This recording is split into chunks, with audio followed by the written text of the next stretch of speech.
Hey guys, welcome back to our channel. मेरा नाम है पलक। मेरा नाम है शुभम और आ गए हैं आपके लिए लेकर एक नया रिएक्शन वीडियो। भाई रिएक्शन में आज वीडियो होने वाला है मौत के वक्त 5 फरिश्ते क्या कहते हैं। पलक तुझे पता है भाई हम तो बहुत ज्यादा एक्साइटेड है वीडियो के लिए, क्योंकि हम भी जानना चाहते हैं कि जब मौत आती है किसी व्यक्ति को।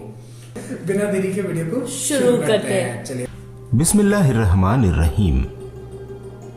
हुजूर अकरम सल्लल्लाहु तआला अलैहि वसल्लम का फरमाने इबरत निशान है कि जब आदमी पर नज़ा का आलम तारी होता है तो अल्लाह ताला उसकी तरफ 5 फरिश्ते भेजता है। पहला फरिश्ता उसके पास उस वक्त आता है जब उसकी रूह हलक तक पहुंचती है। वो फरिश्ता उसे पुकार कर कहता है, ए इब्ने आदम, तेरा ताकतवर बदन कहाँ गया? आज ये कितना कमजोर है। तेरी फसीह जबान कहाँ गई? आज ये कितनी खामोश है। तेरे घर वाले और तेरे अजीज कहाँ गए? तुझे किसने अकेला कर दिया? नाज़रीन इकराम, फिर जब उसकी रूह कब्ज कर ली जाती है और कफन पहना दिया जाता है तो दूसरा फरिश्ता उसके पास आता है और उसे पुकार कर कहता है, ए इब्ने आदम, तूने तंगदस्ती के खौफ से जो माल और असबाब जमा किया था वो कहाँ गया? तूने तबाही से बचने के लिए जो घर बनाए थे वो कहाँ गए? तूने तन्हाई से बचने के लिए जो उन्स तैयार किया था वो कहाँ गया? फिर जब उसका जनाजा उठाया जाता है तो तीसरा फरिश्ता उसके पास आता है और उसे पुकार कर कहता है, आज तू एक ऐसे लंबे सफर की तरफ रवा दवा है जिससे लंबा सफर तूने आज से पहले कभी तय नहीं किया। आज तू ऐसी कौम से मिलेगा कि आज से पहले कभी उनसे नहीं मिला। आज तुझे ऐसे तंग मकान में दाखिल किया जाएगा कि आज से पहले कभी भी ऐसी तंग जगह में दाखिल नहीं हुआ था। अगर तू अल्लाह की रजा पाने में कामयाब हो गया तो ये तेरी खुशबख्ती है, और अगर अल्लाह ताला तुझसे नाराज हुआ तो ये तेरी बदबख्ती है। फिर जब उसे कब्र में उतार दिया जाता है तो चौथा फरिश्ता उसके पास आता है और उसे पुकार कर कहता है, ए इब्ने आदम, कल तक तू जमीन की पीठ पर चलता था और आज तू इसके अंदर लेटा हुआ है। कल तक तू इसकी पीठ पर हंसता था और आज तू इसके अंदर रो रहा है। कल तक तू इसकी पीठ पर गुनाह करता था और आज तू इसके अंदर नादिम और शर्मिंदा है। फिर जब उसकी कब्र पर मिट्टी डाल दी जाती है और उसके अहलो अयाल, दोस्त और अहबाब उसे छोड़कर चले जाते हैं तो पांचवा फरिश्ता उसके पास आता है और उसे पुकार कर कहता है, ए इब्ने आदम, वो लोग तुझे दफन करके चले गए। अगर वो लोग तेरे पास ठहर भी जाते तो तुझे कोई फायदा न पहुंचा पाते।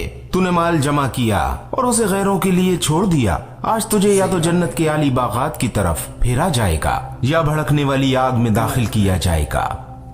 मेरे भाइयों और बहनों, जब तक हमारी सांसें चल रही हैं, हमारे पास तौबा करने के लिए वक्त है, लेकिन किसी को नहीं पता कि उसकी सांस कब रुक जाए। इसलिए हमें अल्लाह से अपने तमाम गुनाहों से तौबा कर लेनी चाहिए। अल्लाह ताला अपने बंदों से 70 माओं से ज्यादा मोहब्बत करता है। वो अपने बंदों की तौबा के इंतजार में बैठा है। हमें तौबा में देर नहीं करनी चाहिए, क्योंकि क्या पता फिर तौबा की तौफीक मिले या ना मिले। देखिए भाई, मैंने हमेशा यही सुना है पलक, आप भी, जैसे हमारे यहाँ तो क्या है वुमेन्स वगैरह अलाउड नहीं रहती। जो क्रियाएं होती हैं मौत के बाद में, अगर किसी के घर में कोई एक्सपायर हो जाता है तो गर्ल्स और लेडीज नहीं जाती हैं। सेम एस्ट्रेस इधर भी यही होता है, नहीं जाती हैं। तो वहां पर जब पंडित जी जो बैठते हैं वो बताते हैं कि एक इंसान, और यही तूने कभी अगर गरुड़ कुरान सुनी होगी तो उसमें भी यही बोलते हैं कि बहुत सारे ना नगर में से होके एक जब जो आत्मा रहती है वो अगर स्वर्ग भी जा रही है ना तो उसका इतना लंबा सफर होता है पहुंचने का। तो वो एक ना ऐसे हमारे बनाते हैं, वो नगर होते हैं स्पेसिफिकली। अभी मैंने पूछा भी था कि ये स्पेसिफिकली क्या होते हैं, तो ये बोलते हैं कि एक शहर जाती है आत्मा, वो शहर से होकर फिर वो जो आखिरी उनकी डेस्टिनेशन होती है वहां पर अलग अलग नगरों से होके जाती है। पता है, इतना बहुत बहुत ज्यादा, मतलब जो बोलते हैं ना चीजें दुनिया के अंदर है और वो हमें तो पता भी नहीं है, क्योंकि हम उसकी नॉलेज लेना ही नहीं चाहते हैं। हम देखिए, मैं ये मानता हूँ दिन में 1 घंटे 1.5 घंटे आपको पढ़ना चाहिए, जो भी टॉपिक आपको अच्छा लगता है।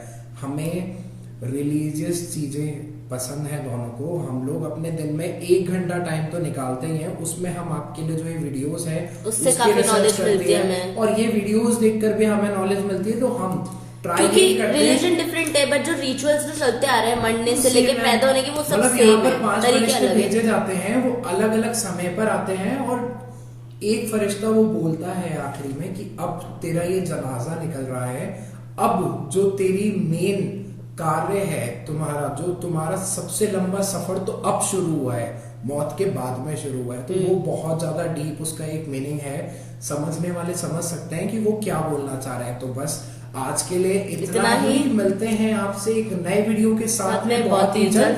तब तक के लिए आप अपना ध्यान रखिए, वीडियो को लाइक करें, चैनल को सब्सक्राइब करें। नया अगर आप पहली बार हमारे चैनल पर विजिट करें तो प्लीज चैनल को सब्सक्राइब करो, बहुत ही एंटरटेनिंग कंटेंट हम आपके लिए लेके आते हैं। और अगर आप एक मुस्लिम हो या फिर आप एक नॉन मुस्लिम भी हो, ये चैनल आपके लिए बहुत ज्यादा अच्छा हो सकता है, क्योंकि हम दोनों की जोड़ी भाई बहुत ही यहाँ पर कोशिश करती है चीजें आपके लिए अच्छी अच्छी चीजें ढूंढ के लाएं और आपको एंटरटेनमेंट का एक फुल प्रूफ पैकेज दिया जाए।